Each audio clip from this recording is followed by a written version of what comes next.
क्या? जापान का जो मुसलमान होता है क्या उसका कल्चर चाइना के मुसलमानों से मिलता है क्या? फिर भारत के मुसलमानों का कल्चर सऊदी अरब के मुसलमानों से क्यों मिलना चाहिए? बताइए आप। हम भारतीय हैं और हमारा कल्चर, हमारी संस्कृति और हमारी तहजीब पूरी तरह से भारतीय होनी चाहिए। इस बात को भी हमें समझना पड़ेगा। मैं जानता हूं कि मजहब का जो ओपियम है, मजहब का जो अफीम है, उसका नशा आहिस्ता आहिस्ता हमारे पसमानदा समाज के जहन से निकल रहा है। पसमानदा समाज तालीम हासिल कर रहा है, पसमानदा समाज आगे बढ़ रहा है।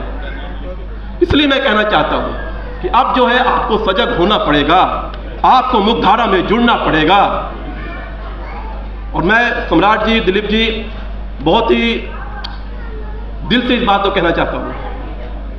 ये बात जो हमारे मुस्लिम जो पसमानदा समाज के लोग हैं, उनके हालात ऐसे हैं, कुछ कम्युनिटी ऐसे हैं कि वो उनमें मात्र 4 लोग ग्रेजुएट हैं। कुछ कम्युनिटी ऐसे हैं कि उसमें मैट्रिक भी करने वाला कोई नहीं है।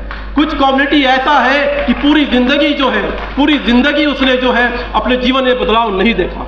मुझे उम्मीद है कि प्रधानमंत्री ने जिस प्रकार से बदलाव लाया है पसमानदा समाज में, बिहार के अंदर भी हम लोग मिल करके इन पसमानदा समाज के लिए अच्छा काम करेंगे।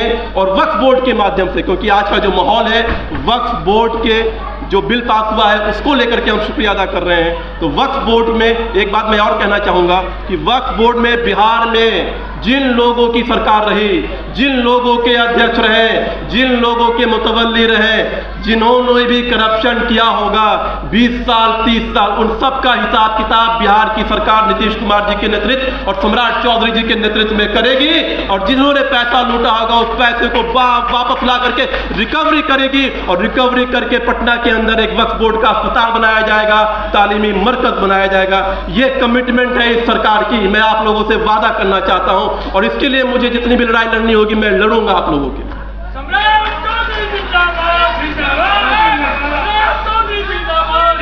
हम जिस समाज से आते हैं, जिसकी संख्या भारत के अंदर मुसलमानों के अंदर 80% है, पिछले 70 वर्षों से इस देश के अंदर सदन में पहुंचने वालों की संख्या 7500 से ज्यादा है। उसमें 400 मुसलमान अब तक सदन में पहुंचे हैं। और आप जानते हैं 400 मुसलमानों में जिस समाज की प्रतिशत 80% हो, उसके लोग मात्र 40 हैं।